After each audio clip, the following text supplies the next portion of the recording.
भगवान देवर्षि नारद जी ने भक्ति के सूत्र में वर्णन किया कि स्त्रीणाम धनस्य नास्तिकानाम वैरिणाम च चरित्रम ना श्रोतव्यम। उन्होंने कहा कि स्त्री का, धन का, नास्तिक का और वैरी का ये चरित्र ही नहीं सुनना चाहिए। बहुत सुंदर बात है, इसमें बहुत सावधानी की आवश्यकता है। कह रहे हैं कि क्यों नहीं सुनना चाहिए? भाई किसी स्त्री के रूप की बात, किसी स्त्री के स्वभाव की बात हो रही है तो हमें सुनने में क्या परेशानी है?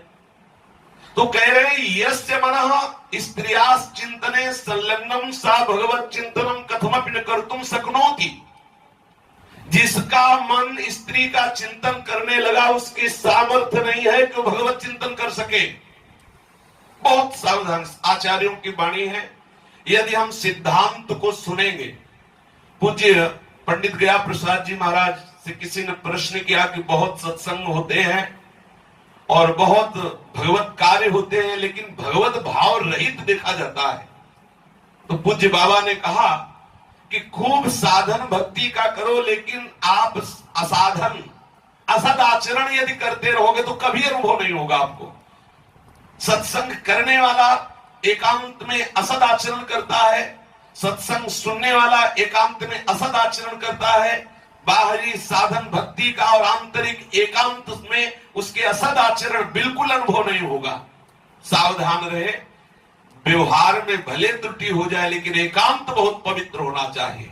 साधक का एकांत पवित्र होना, और हम व्यवहार बहुत शुद्धि से करते हैं।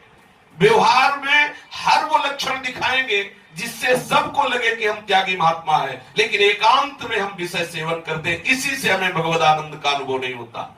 तो हम एकांत पवित्र कैसे करें? तो कह रहे हैं कि यस्य मना स्त्रिया चिंतने संलग्नम, जिसका मन स्त्री के चिंतन में संलग्न है, सा भगवत चिंतनम कथमपि न कर्तुम शक्नोति, वो किसी भी तरह से ऐसी सामर्थ्य नहीं प्राप्त कर सकता कि भगवत चिंतन कर सके, क्योंकि बहुत बड़ी महिमा है स्त्री शरीर की। जब भगवान ब्रह्मा जी ने मरीचार्य महापुरुषों को, बड़े बड़े ऋषियों को प्रकट किया सृष्टि बढ़ाने के लिए, तो जो प्रकट हो वही कहे हम तो समाधि में बैठेंगे। सनक सनंदन सनातन सनत कुमार बोले पिताश्री आपकी आज्ञा पालन हमसे नहीं हो सकती, हम तो भजन ही करेंगे।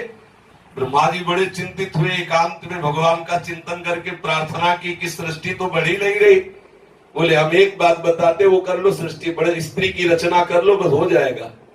बड़े बड़े भजनानंदियों की भजनमयी वृत्ति को परिवर्तित करके सृष्टि के कार्य में संलग्न कर देना, ये इस स्वरूप की महिमा होगी, ये भगवान की ही रचना है।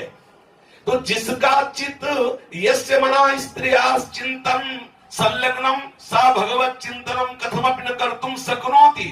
बहुत सावधान, जब हम स्त्री चर्चा करते हैं, स्त्री रूप के विषय में वार्ता करते हैं, स्त्री सुख के विषय में वार्ता करते हैं, वही स्त्री साधक पुरुष के संबंध में बिल्कुल ऐसा ही विचार करें तो हमारा चित्त चिंतन करने लगता है। अभी चर्चा हुई कि चित्त एक शुभ्र वस्त्र है, श्वेत वस्त्र है, जैसा हम चिंतन करते हैं वैसा रंग उसमें चढ़ जाता है।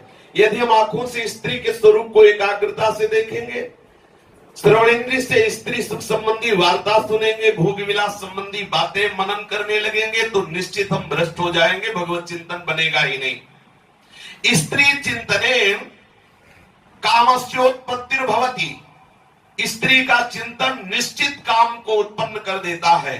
तथा कामा प्रेम मार्गे सर्वतो महान बाधकोस्ति, ये काम प्रेम मार्ग में सबसे अधिक बाधा है। स्त्री संबंधनी नाम वार्तानाम श्रवणेन पठनेन दर्शनेन चैव स्त्री चिंतनम भवति। जब स्त्री संबंध से हम कोई वार्ता करते हैं, स्त्री संबंधी वार्ता श्रवण करते हैं, स्त्री संबंधी वार्ता पठन करते हैं, स्त्रियों को देखते हैं, तो चैव स्त्री चिंतनम भवति, तो उसका स्त्री चिंतन बनने लगता है। और जिसका स्त्री चिंतन बन जाता है तो बोले भगवत चिंतनम कथमपि न कर्तुम शक्नोति, वो भगवत चिंतन नहीं कर सकता। अतः साधकस्य मुचितम यस्य स्त्री विषयकम वार्तालापम न कुर्यात्, उचित है कि साधक को स्त्री संबंधी वार्ता बिल्कुल नहीं करनी चाहिए। स्त्री संबंधी वार्ताम गानम वा न श्रुणुयात्, स्त्री संबंधी कहीं वार्ता हो रही हो नहीं सुनना चाहिए, स्त्रियों के द्वारा गान हो रहा हो नहीं सुनना चाहिए। एक बार किसी संत से सुना कि यदि कोई पुरुष लौकिक गीत भी गा रहा हो तो बड़े खड़े होके सुन ले। एकदम निषेध है, पर अगर सुन भी लिया तो ज्यादा फर्क नहीं पड़ेगा।